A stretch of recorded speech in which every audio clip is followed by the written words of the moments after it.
고린도전서 14장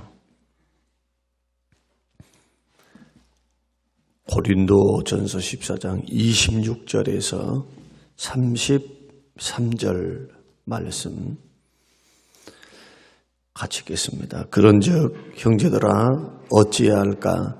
너희가 모일 때에 각각 찬송시도 있으며 가르치는 말씀도 있으며 계시도 있으며 방언도 있으며 통역함도 있나니 모든 것을 덕을 세우기 위하여 하라. 만일 누가 방언으로 말하거든 두 사람이나 많아야 세 사람이 차례를 따라 하고 한 사람이 통역할 것이요. 만일 통역하는 자가 없으면 교회에서는 잠잠하고 자기와 하나님께 말할 것이요. 예언하는 자는 둘이나 말하고 다른 이들은 분별할 것이요. 만일 곁에 앉아 있는 다른 이에게 계시가 있으면 먼저 하던 자는 잠잠할지니라. 너희는 다 모든 사람으로 배우게 하고 모든 사람으로 권면을 받게 하기 위하여 하나씩 예언할 수 있느니라. 예언하는 자들의 영은 예언하는 자들에게 제재를 받나니 하나님은 무질서의 하나님이 아니시오 오직 화평의 하나님이시니라. 아멘. 교회 생활하는데 특히 신앙 생활을 교회에서 할 때 무엇보다 중요한 것이 세 가지 정도가 있는데요. 첫째는 덕을 세우는 것이요. 두 번째는 질서대로 하는 것이요. 세 번째는 덕과 질서를 바탕으로 교회가 화평해야 합니다. 아무리 좋은 것도 세상에서도 그렇죠. 과유불급이라고 합니다. 아무리 좋은 것도 좀 지나치면 모자란만 못하다 하는 말이 있습니다. 열정적으로 은사를 활용하는 것은 귀중합니다. 열정적으로 주를 섬겨가는 것은 나무랄 것 하나 없어요. 사실 열정이 없는 게 문제이고 열심이 없는 것이 문제입니다. 만약에 열정 있는 것과 열정 없는 것, 열정이 있어서 너무나 넘치는 것과 열정이 없는 것을 이야기한다면 반드시 열정이 있으셔야 돼요. 열정이 없고 아무런 무슨 생각도 없고 그저 마음도 없이 그렇게 주를 섬겨가는 것과 열정이 있는데 지나치다. 만약에 여러분 이 두 가지 가운데 있다면 여러분 열정을 따라가셔야 됩니다. 열심을 품고 주를 섬겨야 돼요. 게으름은 죄입니다. 우리가 생각할 때 게으름은 그냥 좀 게으른 것이겠지 생각하겠지만 성경에서 나태와 게으름은 죄입니다.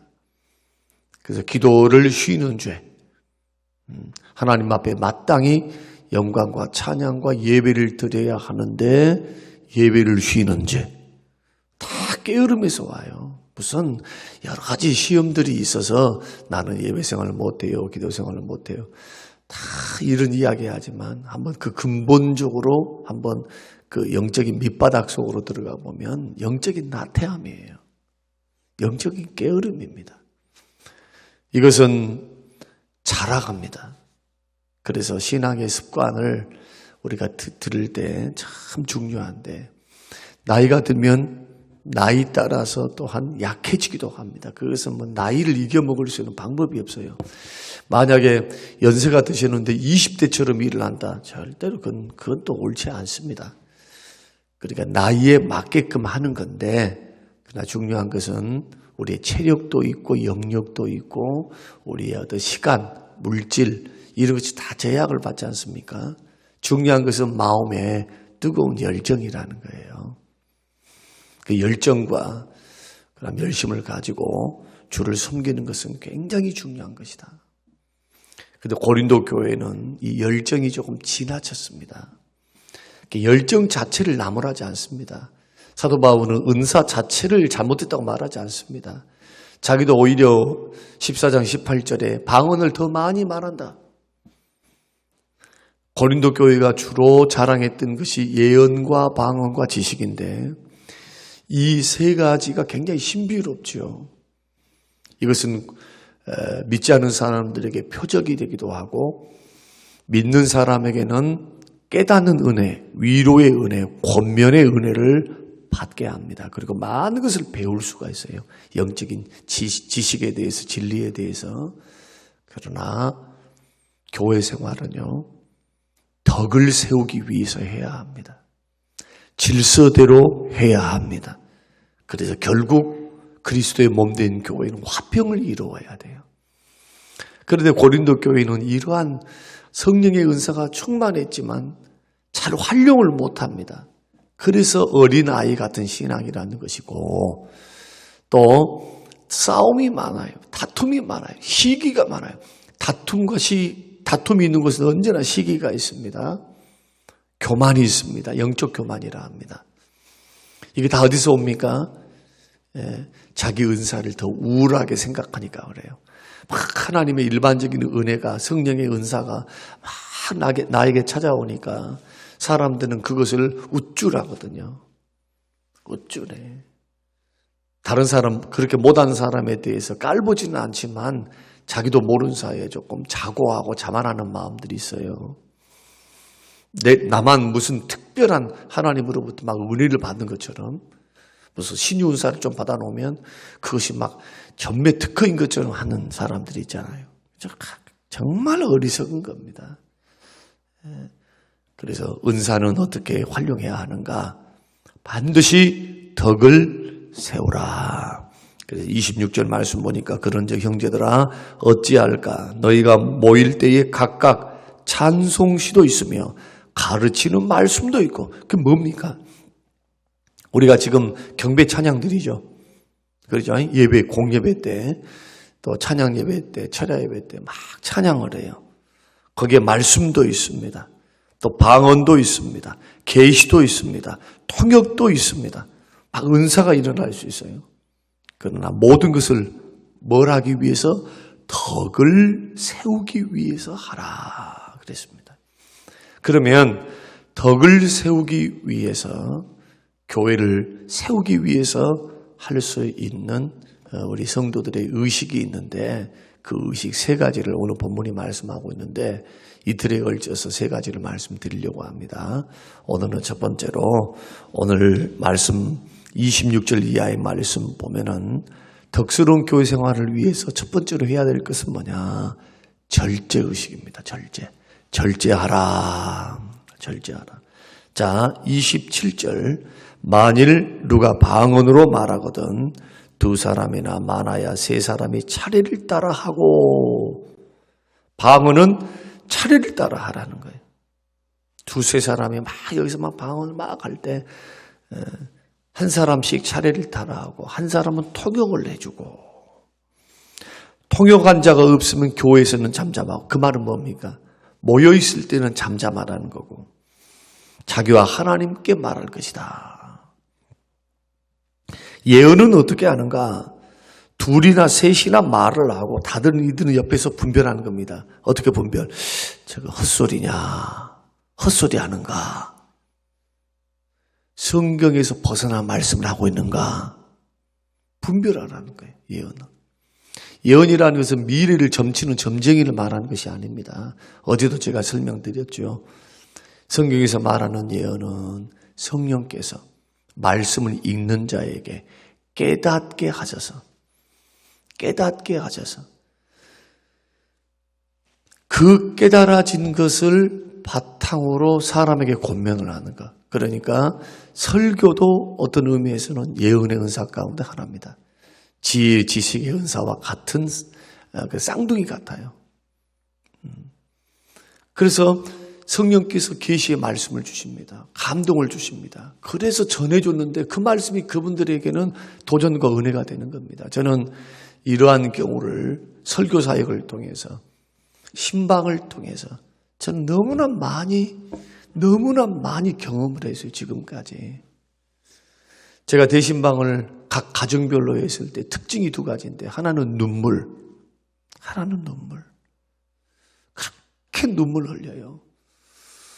두 번째는 은혜. 그 이유가 뭐냐? 그 가족을 위해서 기도하고 그 가정의 문제를 놓고 기도하면서 하나님 앞에 말씀을 받아요. 하나님 어떤 말씀? 하나님 주세요, 저에게. 그리고 그 말씀을 딱 펴서 읽는 순간 그 읽을 때 벌써 목소리가 떨려요. 꼭 자기에게 맞는 말씀입니다. 꼭. 그만큼 옆교회 목사님이 그것을 주는 것이 아니고 자기를 위해서 기도하는, 자기를 위해서 기도하고 형편을 알고 하는 그러한 담임 목사를 통해서 주시는 특별한 은혜예요. 모르는데 어떻게, 자 보십시오. 질병이 어떤 것인지를 모르는데 의사가 어떻게 고치겠습니까? 엑스레이를 찍고 혈액 검사를 하고 다 과정을 겪지요. 옆교회 목사님은 몰라요. 어쩌다 걸려들어, 어쩌다. 그런데 자기 교회 담임 목사님은 그 성도가 어떤 아픔이 있는지, 어떤 힘듦이 있는지, 어떤 성격이 어떤 상태인지 이런 것을 놓고 기도하면서 준비하고 하나님으로부터 감동받고 성령의 음성을 듣고 성령의 감동받고 준비하니까 은혜가 될 수밖에 없는 거예요. 그렇게 하는 거예요. 그렇게. 마음 가는 대로 하는 게 아니라 기도를 통해서 성령의 감동을 통해서 주시는 계시의 말씀, 생명의 말씀. 이것도 오늘 본문에 보니까 질서대로 하라잖아요. 질서대로. 그러니까 이 말씀의 핵심은 뭐냐? 누군가가 못 알아들을 것 같다, 또 질서를 파괴시킬 것 같다 하면 뭐 하라는 겁니까? 절제하라는 거예요. 절제. 교회에서는 절제하고, 그러다 우리 교회에서는 금요 초자 때는 제가 방언 기도를 시킵니다. 왜냐하면 은사이기 때문에. 개별적으로 훈련시킬 수 없잖아요. 개별적으로. 은사는 활용해야 합니다. 은사는 활용하지 않으면 사라지지는 않지만 약화되어져요. 은사는 쓰라고 주신 겁니다. 믿으시기 바랍니다. 그래서 은사를 절대로 어떤 극단에 치우친 사람들처럼 고린도전서 2장에 있는 방언과 고린도전서 14장에 있는 방언은 다릅니다. 그래서 고린도전서 2장은 외국어로 다 말을 했어요. 소아시아인은 로마 전역에 있는 외국어로 120 성도들이 그 나라 언어로 복음을 선포하고 방언으로 말한 거죠. 다 알아들었어요. 오순절 모였던 사람들이. 그러나 고린도전서 14장의 방언은 은사 방언입니다. 은사로서 방언. 알아들을 수 없어요. 통역을 받지 않으면. 그러나 이 은사는 영적으로 굉장히 유익됩니다. 기도에 힘이 있어요. 내 영이 하나님께 말을 해요. 그러니까 은사는 하나도 버릴 게 하나 없어요. 부지런히 은사 활용하세요. 그래서 금요일 날은 우리가 대부분 믿는 사람들이 오고 잘 믿는 사람, 기도할 사람이 오니까 방언을 시킵니다. 그때는 방언 기도 하셔야 돼요. 누가 여기서 뭘 할 사람 누가 있어요? 시험 들릴 사람 누가 있어요? 미쳤다 할 사람 누가 있냐고. 없어요. 그러니까 이러한 특별한 통제 안에서 목사님의 지도 안에서 그렇게 은사를 활용하고 기도하고 준비, 영적인 유익을 얻는 것은 굉장히 바람직하다. 그러나 여기에서도 초신자가 있거나 초신자 여러 사람들이 있으면 제가 그분들은 반드시 기도 후에는 반드시 제가 설명을 해줍니다. 이만하다, 은사가 이렇다라는 우리는 절대로 비정상인 사람들 아니다 하면서 설명을 해줘요. 그래서 우리가 이러한 부분들을 통해서 신앙생활을 할 때 과유불급이다. 절제할 줄 알아야 한다. 뭘 위해서 절제해야 합니까? 덕을 세우기 위해서 절제를 해야 돼요. 교회 유익을 위해서. 그래서 성령의 9가지 열매 가운데 절제가 있습니다. 사랑, 희락, 화평, 오래 참음, 자비, 양선, 충성, 온유, 절제. 왜 절제를 넣어놨을까요? 사랑으로 시작해서 절제로 마무리하죠. 은사가. 이 은사도 순서도요, 의미가 있어요. 성경의 1.1액의 말씀이라도 의미가 없는 게 없어요. 순서, 점 하나, 접두사, 전미사, 그래서, 그러나 이런 말도 엄청난 의미가 있습니다. 신비한 하나님의 말씀의 은혜예요. 절제로 마무리하는 겁니다. 아무리 좋아도 절제가 성령의 은사의 마무리예요. 성숙한 사람들은 절제할 줄 알지만 어린아이 같은 사람은 절제할 줄을 몰라. 통제를 못한다. 통제. 그러니까 얘기지. 얘기. 신앙생활 할 때 은사가 무르익으면 시행착오를 다 겪습니다. 어떤 사람이 은사를 받았다 하면 1년, 2년, 3년, 4년 이렇게 지나가죠. 그러니까 대부분 보면 1년, 2년, 3년 되기 전까지 사람들이 굉장히 실수를 한단 말이에요. 실수. 열정이 지나치거나 아니면은 교회 생활을 하는데 앞만 보고 가는 거예요. 옆을 쳐다보지 않고. 교회와 담임 목사님과 목회 철학과 교회 전체적인 방향성과 이런 것은 도무지 생각 안 하고 혼자 그냥 확 독주하는 경우가 있어요. 내 신앙은 하나님 앞에서 내 신앙은 내가 가지는 겁니다. 그러면 혼자 신앙생활을 해야죠. 교회에는 질서가 있고 교회에는 우선순위가 있어요.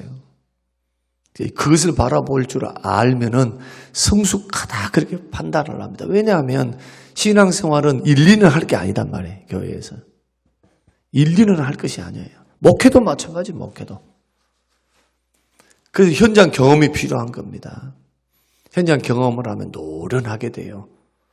현장 경험이 오래된 사람은 지혜롭지만 또한 한 가지 위험한 것이 하나 있습니다. 그것이 뭐냐? 신앙이 오래되고 목회를 오래 하면 매너리즘에 빠지게 돼요. 안일무사주의로 빠져버려요. 참 이 부분은 또한 영적인 도전입니다. 그래서 이러한 부분들은 늘 성령께 기도하면서 일깨워 주시도록 성령의 은혜를 주시라고. 사실은 무사 안일로 갈 수가 없어요. 사실은. 조금 그렇게 보이지만 왜? 하나님께서 가만 내버려 두질 않아요. 시험이 와요. 교회가 문제가 생기기도 하고 부흥이 되기도 하고 어떤 비전을 보기도 하고 그래서 교회는 끊임없이 뭘 하고 있어야 되느냐. 개인과 교회는 말씀을 잘 들어야 돼요. 말씀 묵상하고 말씀 암송하고 설교를 잘 듣고 두 번째는 기도로 깨어 있어야 돼요. 그러니까 말씀과 기도로 깨어 있어야 이거 다 할 수 있어요. 절제도. 성경 부지런히 읽어야 돼요. 성경. 그러면서 기도해야 돼요. 그러면 다 나와 있어. 잠언의 말씀 한번 봐보세요. 내가 지혜가 부족하다. 그런 말을 자꾸 들으면 부지런히 잠언 말씀을 읽고 그 말씀을 한번 묵상을 깊이 해보세요. 독불장군식으로 그냥 다른 것을 쳐다보지 생각하지 못하고 그냥 나만 그냥 좋다는 식으로 걸어가고 있는지 이런 부분은 결코 눈치 보는 거 아닙니다. 눈치 볼 필요가 하나 없어요. 그러나 남의 시선은 반드시 생각해야 돼요. 남의 눈치를 보고 어떻게 담대하게 나갈 수 있겠어요? 하나님 주 은사로 활용해야지. 그러나 시선은 의식을 해야 돼요. 덕이 되는지, 이것이 유익이 되는지, 나에게는 유익된 것 같은데 교회 전체는 어떤 영향을 미치는지. 교육자들 사이도 마찬가지예요. 교육자들이 비슷한 교육자들이 3명, 4명이 만약에 교회에 모여 있다면 굉장히 이제 여교육자들까지 있게 되면은 교회가 참 가관이에요. 성도들은 잘 모르는 부분들인데 저는 그러한 교회에서 10여 년 이상을 있었기 때문에 잘 압니다. 어떤 사람은 이렇고 어떤 목사는 이렇고 어떤 부목사는 이렇고 어떤 전사는 이렇고 막 이런단 말이에요. 성격이 다 달라요. 은사도 다 달라요. 성도들로부터 칭찬받는 것도 다 달라. 성도들로부터 평가를 다 나름대로 다 받고 있어요. 이렇다 저렇다. 성도님들이 말을 안 할 뿐이에요. 다 그렇게 하고 있어요. 담임 목사님도 보고 있고 다 보고 있어요. 그런데 본인들 안에 자꾸 하나 되지 못하고 시기가 일어나고 다툼이 일어난 이유는 뭐냐? 지혜롭지 못하기 때문에 그래요. 혼자 주변을 살피면서 내가 이런 행동을 했을 때, 내가 이렇게 했을 때 다른 분들에게, 다른 부교육자에게 어떻게 영향을 끼칠까를 생각할 줄 안다면 이런 분들은 사랑받습니다. 지혜롭다고 평가받아요. 예를 들어서 옷을 하나 입는 것. 옷을 하나 입는 것도 너무 톡 튀어가지고 개성입니다 하고 할 수 있어요. 그러나 다른 분들을 생각하는 거예요. 다른 분들은. 목사도 마찬가지입니다. 담임 목사도. 교회의 형편에 맞춰서 성도님들은 굉장히 힘들고 어렵게 살고 있는데 만약에 옷을 입는 거나 선물을 받았다 해서 저는 가급적이면 선물을 막 목사님 백화점에서 막 100만 원 이상 최근에도 그런 게 있었습니다만 저는 그것 계속 사양했어요. 제가 겸손하려고 그런 게 아니에요. 물론 저도 100만 원, 150만 원짜리 보통 보니까 150만 원 정도 줘야 조금 입고 다닐 수 있다고 하더라고요. 그 말씀이. 그러나 그러한 것을 냈을 때 성도들이 어떻게 보일까? 단 한 사람이라도 시험이 되거나 우리 목사님은 돈이 많은가 봐. 우리 목사님은 이렇게 멋지네 하고 좋아하고 박수 칠 사람도 있지만 우리 교회는 순수해서 우리 교회는 그런 사람 한 사람 없어요. 막 비판하고 판단하고 누가 선물 받았다 보다 이렇게 말하지. 우리 교회는 굉장히 좋은 교회예요. 제가 겪어본 우리 교회는. 그러나 다른 어떤 교회들은요 그렇지 않아요. 사모님이 조금만 새 옷만 입고 와봐요. 또 쇼핑하러 갔네. 막 이런 식이에요. 그래서 이러한 부분들은 덕을 세우는 겁니다. 승용차도 마찬가지예요.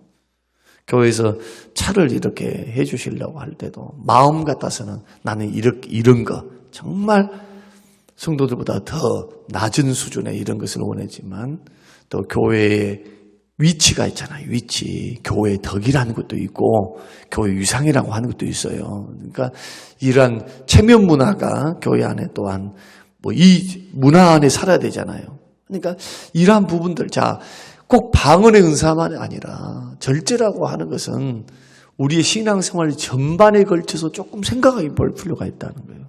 뭐 하려고 쓸데없이 시험거리를 내가 만들어요. 그럴 필요가 하나도 없어요. 이러한 부분들을 이제 교회 안에 들어와 있으니까 살피시면서 여러 믿음 생활을 하시면서요. 그러나 이걸 또 잘못 비춰지면 성도님들이 이쁘게 옷을 입고 그 다음에 정말 최선을 다해서 오는 것을 목사님이 싫어하는 것보다 이런 말씀 아닙니다. 절대로 그거 아니에요. 주일날 나올 때는 최선을 다해서 예쁘게 가장 좋은 것을 가지고 하나님 앞에서 나오는 것은 지혜죠. 그런 걸 가지고 누가 말하지 않습니다. 여기서 말하는 것은 교역자들이에요. 목사님들 앞에서 리더하는 목사님들은 그렇다는 거예요. 그러니까 자기가 어떤 위치에 있냐, 내가 누구냐 따라서 우리가 전 성도들을 조금 생각해 볼 필요가 있다 하는 것을 제가 말씀드리는 것이니까 이 부분에서 오해가 없게 되시기를 바라고, 믿음의 길을 걸어갈 때 뭐가 필요하다고요? 덕을 세워야 되는데 덕을 세우기 위해서는 절제할 줄 알아야 한다. 오늘 이 말씀이 저와 여러분에게 있게 되시기를 바라고, 이 절제가 눈치 보는 것으로 나타나면 안 돼요. 하나님이 주신 것을 누릴 줄도 알아야 돼요. 주신 것을 감사함으로 받아야 돼요. 없을 때는 원망 불평하지 말고. 그러니까 이 경계선이 참 모호합니다. 이 부분을 지혜를 구하십시오. 너무 지나치게 남의 의식을 막 할 필요는 없어요. 지나치게. 그러나 남의 시선은 우리가 의식해야 한다. 오늘 이 말씀 기억하시면서 여러분 신앙에 큰 도움이 되시기를 주님의 이름으로 축원합니다. 고마우신 하나님 아버지 감사합니다. 오늘 우리에게 생명의 말씀을 주셨습니다. 모든 것을 덕을 세우도록 하라. 교회 생활에 정말 교회를 세우기 위한 신앙생활을 하기 위해서 주여 덕스럽게 하기 원합니다. 주님 절제라고 오늘 말씀해 주셨는데 주님 우리에게 이러한 지혜를 주셔서 모든 것을 덕을 세우기 위하여 절제할 수 있는 은혜도 베풀어 주시옵소서. 감사드리며 예수님 이름으로 기도합니다. 아멘.